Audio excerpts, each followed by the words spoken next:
Hi అందరూ బాగున్నారా? నేను మీ శోభన్ రాజ్. మీరు చూస్తున్నారు శోభన్ వర్క్స్ ఛానల్. జీవితం ఏ ఒక్కరికి పూలబాట కాదు. అన్ని వేళలా అంతా సవ్యంగా ఉండదు. ఏది సరైనదో, ఏది ధర్మమో నీ మనసుకి, నీ బుద్ధికి బాగా తెలుసు. మనకు ఎంత అన్యాయం జరిగినా, మనకు ఎన్ని పరాభవాలు ఎదురైనా, మనకు రావాల్సింది అందకపోయినా, మనం ఆయా సమయాల్లో ఎలా ప్రవర్తిస్తామో అదే మన వ్యక్తిత్వం.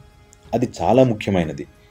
జీవితంలో ఆటుపోట్లు భరించామనో, మనకు చెడు అనుభవాలు ఎక్కువగా ఎదురయ్యాయనో మనం అధర్మ మార్గంలో ప్రయాణించకూడదు. మనం బాధపడ్డామని మన జీవితాన్ని చెడు మార్గంలోకి నెట్టకూడదు. ఏ పరిస్థితుల్లో అయినా మనం ధర్మాన్ని విడవకూడదు. ఈ ఇద్దరి గురించి వింటే మీకే అర్థమవుతుంది. కర్ణుడు, కృష్ణుడు. కృష్ణ నువ్వెన్నైనా చెప్తావు, నా జీవితం అలా కాదు, నా పుట్టుకే అలా కాదు. నేను ఎన్నో పరాభవాలను, ఇబ్బందులను ఎదుర్కొని పెరిగాను. అందుకే నేను ఎంచుకున్న మార్గం ధర్మమని నాకు అనిపిస్తుంది. నేను పుట్టగానే నన్ను నా తల్లి వదిలేసింది. అశాస్త్రీయమైన జన్మను పొందడం అనేది నా తప్పు కాదే. ద్రోణాచార్యులు నాకు విద్య నేర్పించేటప్పుడు నిరాకరించారు, నేను క్షత్రియుని కాను అన్న కారణంతో. పరశురాముడు నాకు విద్యనైతే నేర్పారు, కానీ నేను క్షత్రియుడిగా గుర్తింపబడే వరకు నా విద్యనంతా మరిచిపోయేలా నాకు శాపం పెట్టారు. పొరపాటున నా బాణం ఒక ఆవుకు తగిలితే ఆ ఆవు యజమాని నా తప్పు లేకున్నా నన్ను నిందించారు. ద్రౌపది స్వయంవరంలో నాకు పరాభవం జరిగింది. ఈనాడు కుంతీమాత వచ్చి నేను తన పుత్రుడినని నాకు నిజం చెప్పటం వెనుకనున్న కారణం కేవలం ఆవిడ తన వేరే పుత్రులను కాపాడుకోవడం కోసమే. నేనంటూ ఏదన్నా పొందాను అంటే అది దుర్యోధుని దయాధర్మం వల్లనే. అలాంటప్పుడు నేను దుర్యోధుని పక్షాన ఉండడం తప్పేలవుతుంది అని చెప్పాడు కర్ణుడు. దానికి కృష్ణుడు సమాధానంగా కర్ణునితో ఇలా చెప్పాడు: నేను పుట్టడమే కారాగారంలో పుట్టాను.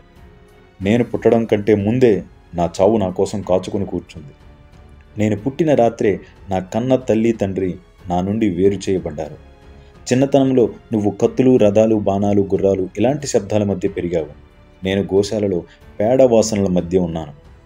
నా చిన్నతనంలో నన్ను చంపేందుకు నా పైన ఎన్నో దాడులు జరిగాయి.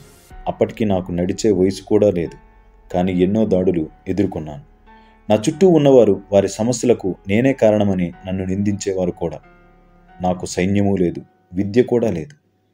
మీరందరూ మీ విద్యాభ్యాసం పూర్తి చేసుకొని మీ ప్రతిభను మీ గురువుల నుంచి అభినందనలు పొందే వయసుకి నేను విద్యనే నేర్చుకోలేదు. సాందీపుడు అనే ఋషి వద్ద నా 16వ ఏట చదువును ప్రారంభం చేశాను. నువ్వు నీకు ఇష్టమైన అమ్మాయిని వివాహం చేసుకోగలిగావు, నేను నాకు ఇష్టమైన అమ్మాయిని చేసుకోలేకపోయాను.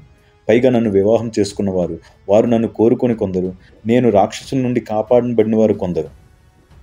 జరాసంధుని బారి నుండి కాపాడుకోవటానికి నా గోకులాన్నంతా నేను యమునా నది ఒడ్డుకి దూరంగా తీసుకువెళ్లాల్సి వచ్చింది. అప్పుడు పిరికివాడినని, పారిపోయానని చెడ్డ పేరు కూడా నాకు వచ్చింది. సరే, ఇంతకీ దుర్యోధనుడు ఈ యుద్ధం గెలిచాడే అనుకో, నీకు మంచి పేరు వస్తుంది. అదే ధర్మరాజు గెలిస్తే నాకేమీ రాదు. పైగా ఈ యుద్ధం మరియు యుద్ధానికి సంబంధించిన సమస్యలకు నేనే కారణమన్న నిందా వేస్తారు. ఒక్కటి గుర్తుపెట్టుకోకన్నా, జీవితంలో సమస్యలు, సవాళ్ళు అందరికీ ఉంటాయి. జీవితం ఏ ఒక్కరికి పూలబాట కాదు. అన్ని కష్టాల్ని ఎదుర్కొని ముందుకు నడవడమే జీవితం అంటే. మనకొచ్చినటువంటి అవకాశాన్ని మనకు అనుకూలంగా మార్చుకోవడమే గెలుపంటే. ఎట్టి పరిస్థితుల్లోనూ మనకి ఆపదలు కలిగాయనో, ఇబ్బందులు ఎదుర్కొన్నామనో వాటినే వంకగా చూపించి చెడు మార్గాన్ని ఎంచుకోకూడదు. ధర్మం పక్షాన్ని నిలబడవాలి. ఎప్పటికైనా ఆ ధర్మమే మన కాపాడుతుందనే నమ్మకంతో నడుచుకోవాలి. Thank you very much.